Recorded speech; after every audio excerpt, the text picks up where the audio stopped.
सादर प्रणाम श्रोतागणों, मैं प्रीति उपाध्याय आज एक बार फिर आपका धार्मिक व्रत कथा की YouTube चैनल पर हार्दिक स्वागत करती हूँ।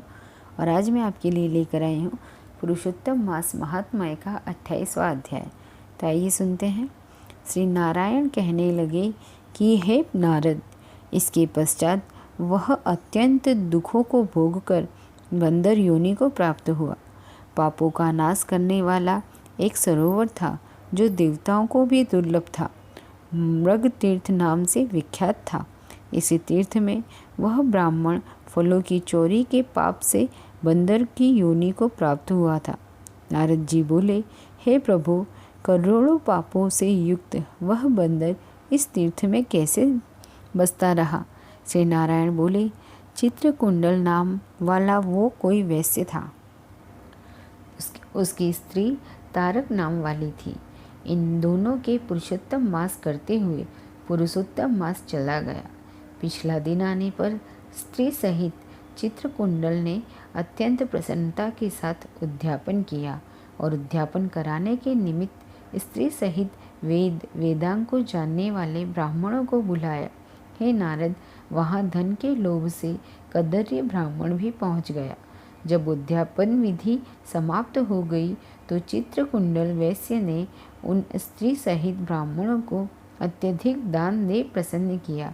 उसकी बहुत सी दी हुई दक्षिणा से ब्राह्मण अति प्रसन्न होकर अपने अपने घरों को चले गए।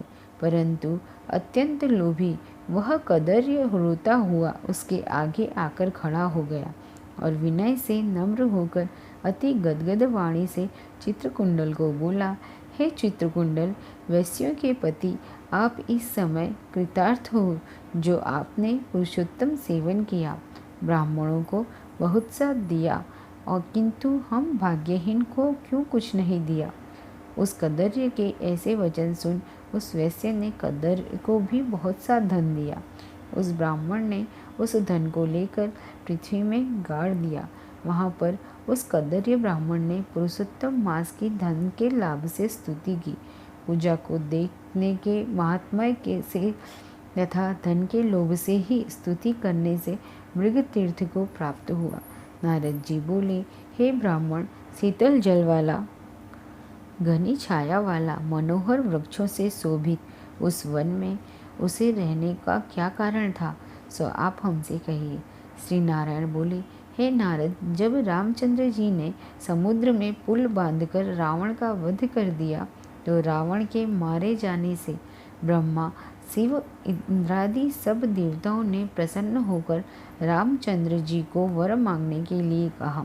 तो उस समय रामचंद्र जी ने कहा, हे देवताओं, यहाँ पर जो सुरवीर बानर राक्षसों के हाथ मारे गए हैं उनको शीघ्र जीवित कर दे। इतना सुनते ही देवताओं ने अमृत की वर्षा की और सब वानरों को पुनः जीवित कर दिया। जीवित होकर सारे बानर जय जयकार कर उठ खड़े हुए। फिर रामचंद्र जी विमान में बैठकर चारों ओर खड़े हुए बानरों को कहने लगे, जहाँ जहाँ पर मेरे ये बहुत काल तक जीने वाले बानर बसेंगे वहाँ वहाँ पुष्प फल वाले वृक्ष हो जाएंगे, नदी मीठे जल वाली हो जाएगी, शीतल सुंदर सरोवर होंगे। मेरी आज्ञा से तुम सब जाओ, तुमको कोई नहीं रोकेगा।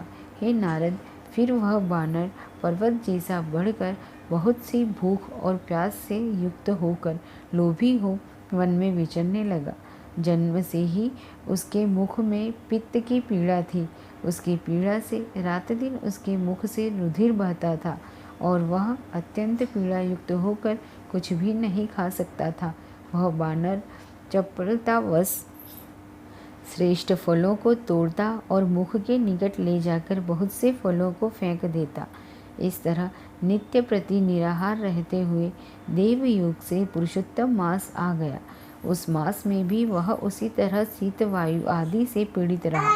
कोई समय कृष्ण पक्ष में गहन वन में विचरता हुआ वह प्यासा अमृत जैसे कुंड के जल को पीने को समर्थ नहीं हुआ, परंतु भूख से व्याकुल होकर भी चपलतावश वृक्ष के ऊपर चढ़ गया। एक वृक्ष से दूसरे वृक्ष पर जाता हुआ कुंड में पड़ गया और 5 दिन बाद मृत्यु को प्राप्त हो गया। तभी एक विमान वहाँ पर आया जो नाचती हुई एक अप्सराओं और सुंदर गाते हुए गंधर्व किन्नरों से सुशोभित था।